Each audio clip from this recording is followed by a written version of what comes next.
ठीक है, थोड़ा सा एक पहले सिर्फ ऑडियो में इशू आ रहा था, थोड़ा वीडियो में भी एक इशू आ गया है, तो इसको सॉल्व करते हैं। लेकिन मार्केट पर एक नज़र रख लेते हैं। देखिए, आज सुबह जो हमारा ट्रेड सेटअप था उसकी एक क्या आज ब्यूटीफुली प्ले आउट हुआ है। अगर आपने एक रिस्क रिवॉर्ड इन्वेस्टमेंट के थ्रू उसको किया हो तो निफ्टी फ्यूचर्स एक बार निफ्टी लेकर आई है, बैंक निफ्टी का इंट्राडे लेकर आई है, दोनों में ज़बरदस्त मूव।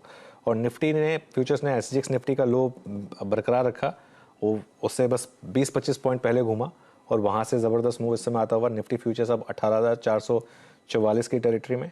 और बैंक निफ्टी में तो जो हम बात कर रहे थे कि सबसे स्ट्रॉन्ग इंडेक्स बैंक निफ्टी है, और अगर ग्लोबल मार्केट में हल्की सी भी स्टेबिलिटी आई तो लीड वापस बैंक निफ्टी करेगा उसको, 145 पॉइंट ऊपर बैंक निफ्टी।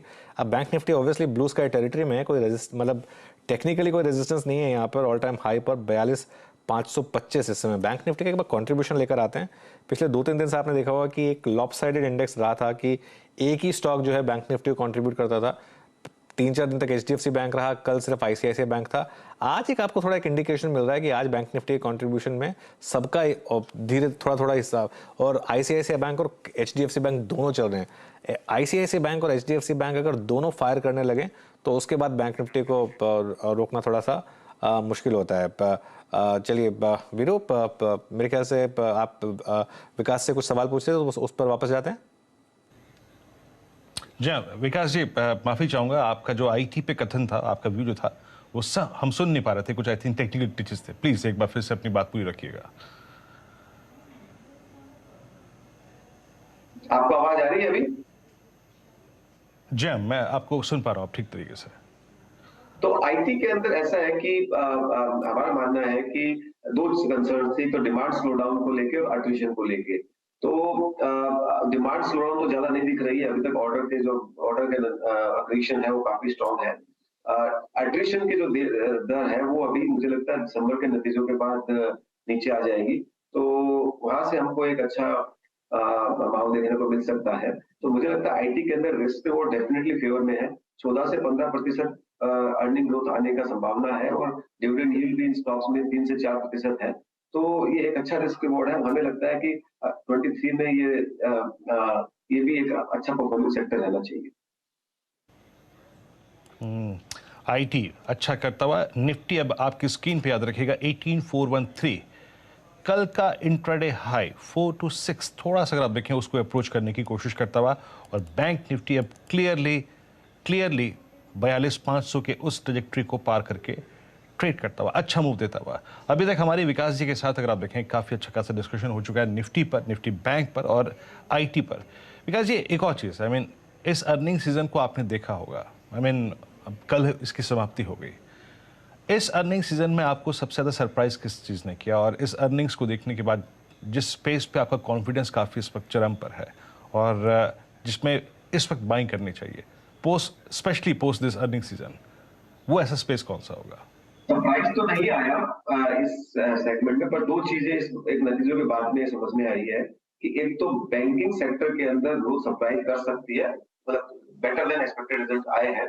तो बैंकिंग सेक्टर की क्रेडिट और मार्जिन दोनों की टेरिटरी काफी अच्छी यहाँ से पॉजिटिव हो सकती है, तो वो एक सेक्टर और अच्छा कर सकता है। एटलीस्ट 3-4 क्वार्टर दिख रहा है सामने सामने। दूसरा सेक्टर जहाँ पे मुझे साफ साफ एक ट्रेंड देखने को मिल रहा है, केमिकल सेक्टर में आप देखेंगे तो सब कंपनी के नतीजे लगभग केमिकल्स एपीआई के अंदर खराब आए हैं। तो पिछले 1-2 क्वार्टर के अंदर काफी कुछ उस पे मार्जिन चाहे मतलब जो रॉ मटेरियल प्राइसेस कम हुए, काफी चीजें कम हुई, उसके मार्जिन पे कंप्रेशन आया है।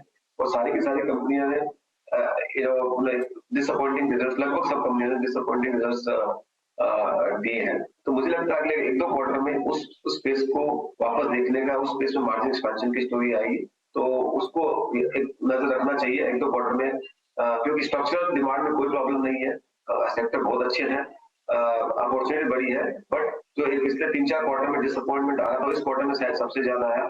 मुझे लगता है कि उसकी towards we are end of it, so उसको ट्रैक करके देखना चाहिए। ठीक है, उसको काफ़ी इंटरेस्टिंग। अच्छा, ये कंपाउंडर बास्केट में इस समय विकास जी आपने कुछ स्पेसिफिक एडिशंस किए हो जिसकी आप बात कर सकते हो, थीम्स या स्टॉक्स जो भी आपका दिल करे?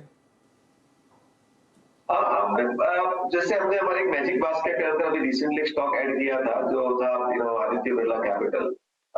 जो हमको लगता है कि इसमें अभी काफी मार्केट में मिसप्राइसिंग है, मार्केट में परसेप्शन गैप है, वहाँ पे रिसेंटली काफी कुछ चेंजेस भी हो रहे हैं और ट्रेड साइकिल भी फेवर में है, कंपनी भी गवर्नेंस के स्टैंड पॉइंट से अच्छी है। तो हमें लगता है कि ये बैंकिंग सेक्टर की सबसे ज्यादा आउट परफॉर्मर आपको अगले 12 महीने में दिख सकती है। तो वहाँ पे हमको क्रेडिट पे हम इन जनरल बहुत बुलिश हैं, क्योंकि राइजिंग इंटरेस्ट रेट एनवायरनमेंट और हाई क्रेडिट ग्रोथ एनवायरनमेंट, ये दोनों क्रेडिट सेक्टर के लिए बहुत अच्छा होता है और इस समय वहाँ पे कैपिटल लोकेशन भी अच्छा हो रहा है, तो इस कंपनी में अर्निंग ग्रोथ और रीरेटिंग दोनों आ सकती है। इस वजह से हमने इस स्टॉक को हमारे पोर्टफोलियो में ऐड किया। विकास जी, इसमें सॉरी आपने जिक्र किया इसने 5 साल में कुछ किया नहीं और कई लोगों को इसने काफी थकाया भी है, काफी निराश भी किया है। आपको लग रहा है कि वो अब शायद टाइम बदलने वाला है? क्योंकि ये पहले भी मैं इसके बारे में सुन चुका हूँ कि शायद कंपनी अच्छी है, प्रोफाइल अच्छा है, लेकिन स्टॉक ने कुछ नहीं किया 5-6 साल में।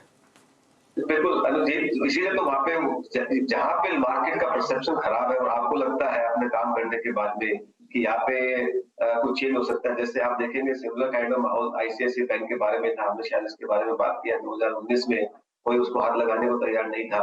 आज आप देखेंगे तो सबसे ज्यादा लार्जेस्ट होल्डिंग वहीं पे होती है। तो मार्केट में जब स्केप्टिसिज्म से बिलीफ की जो जर्नी होती है, ये जर्नी जब जब मार्केट में कोई भी स्टॉक में और चाहे सेक्टर में पैदा होती है, वहीं पे री-रेटिंग, वहीं पे सुपीरियर परफॉर्मेंस आता है। तो हमारा काम ही है कि आइडेंटिफाई करना कि यहाँ पे कुछ चेंज हुआ है, नहीं हुआ है। तो अभी वहाँ पे रिसेंटली मैनेजमेंट चेंजेस भी हुए हैं, काफी कुछ चेंज हो रहा है। तो आपको देखने को मिलेगा आने वाले कुछ समय में, जो बाद में धीरे-धीरे शायद स्टॉक के प्राइस में भी रिफ्लेक्ट करेगा।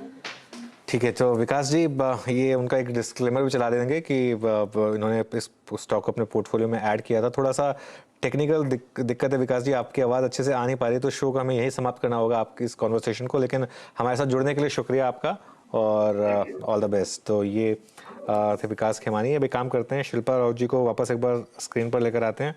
कल शिल्पा जी ने बैंक निफ्टी पर